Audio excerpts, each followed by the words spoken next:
Bonsoir tout le monde. Je trouve ce projet de témoignage d'entrepreneurs vraiment intéressant et j'ai eu envie de contribuer.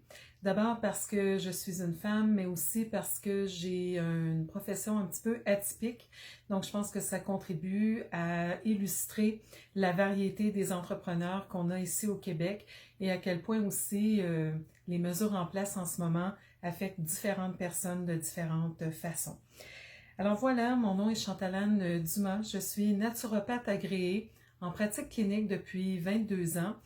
Je suis formée à différentes approches en santé, mais je suis aussi anthropologue médicale. Donc, je fais de la pratique clinique, donc dans une clinique bien établie. Et je suis aussi très diversifiée, c'est-à-dire que je travaille comme conseillère médicale pour une compagnie de suppléments nutritionnels qui contribue à une bonne partie de mon revenu. Je suis également chroniqueuse radio, productrice, animatrice, mais j'ai un bon parcours au niveau des médias et je suis également rédactrice dans Vitalité Québec. Alors, les mesures actuelles, bon, d'abord au printemps, quand on a dû fermer parce que ma clinique est dans une clinique de massothérapie. Donc, éventuellement, la clinique était fermée. Alors, j'ai dû payer, comme beaucoup d'entrepreneurs, un loyer qui ne me servait à rien. Évidemment, beaucoup de mes clients ont perdu leur emploi ou étaient en situation précaire, n'ayant plus leur assurance qui les aidait à couvrir une partie des frais de consultation avec moi. Beaucoup ont annulé leur rendez-vous.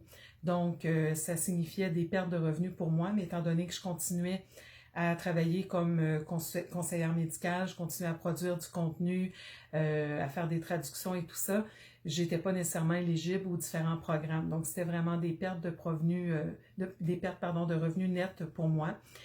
Ensuite, bon, évidemment, les gens aussi qui avaient encore des emplois étaient quand même anxieux par rapport à ce qui s'en venait.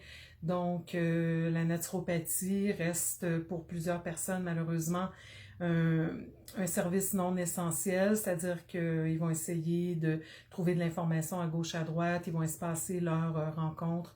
Donc, c'est vraiment une perte de revenus de ce côté. Du côté de mon revenu principal, bon, heureusement, de ce côté-là, j'ai continué à pouvoir produire, mais au lieu de faire des formations en personne, qui est vraiment ce que j'aime faire dans la vie, j'ai dû me recycler comme beaucoup, beaucoup de personnes du côté des technologies web. Malheureusement, moi, je donnais des formations d'une soirée entière ou d'une journée. Je sortais des formations énergisées parce que mon plaisir dans la vie, c'est vraiment de transmettre mes connaissances par tous les moyens possibles et de sentir que les gens comprennent, apprécient. Donc, maintenant, quand je donne des formations et que je partage mon écran avec mon PowerPoint et que je ne vois pas les gens que je forme, c'est pas du tout la même chose. Donc, même si le revenu est là, j'ai plus du tout le même plaisir à enseigner comme je le faisais. J'ai parti parallèlement une école de formation, l'Académie internationale de santé globale, pour donner des formations en santé en ligne, parce que mon objectif, quand mon fils partirait, c'était de pouvoir vivre une partie de mon temps à l'étranger. Moi, j'ai fait beaucoup de missions humanitaires, côté anthropologue médical également, où j'ai beaucoup étudié auprès de différentes cultures, comment on pratique les médecines traditionnelles, les plantes de certains pays. Donc, je voulais pouvoir passer plus de temps et tranquillement, j'essayais d'amener ce que je faisais plus en ligne. Évidemment, je ne m'attendais pas, comme tout le monde, à ce que ça se fasse plus rapidement que je le crois, mais que paradoxalement, les gens perdent leurs revenus. Et puis, bon, tout ça aussi, il faut voir que ce qui se passe affecte les matières premières. Donc, il y a beaucoup de produits que normalement je recommande ou sur lesquels j'écris et pour lesquels je donne des formations.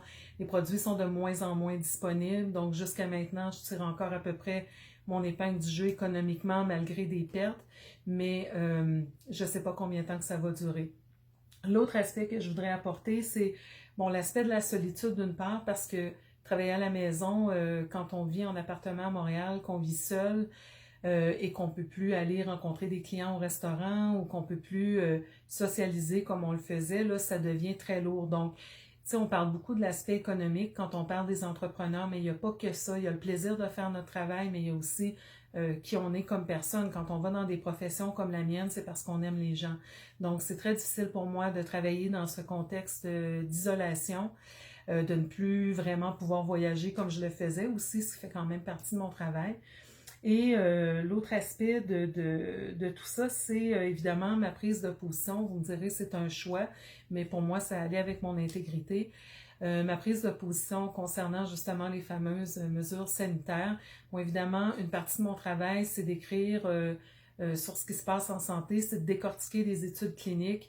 Donc, je pense comme plusieurs d'entre vous, il y a beaucoup de choses pour moi qui ne font pas de sens, qui ne sont pas cohérentes. Et j'ai commencé à les pointer sur les médias sociaux ou encore à la radio.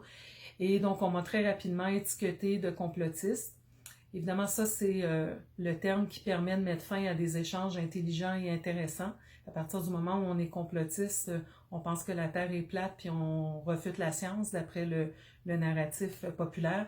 Donc, malheureusement, ça met fin à des échanges intéressants.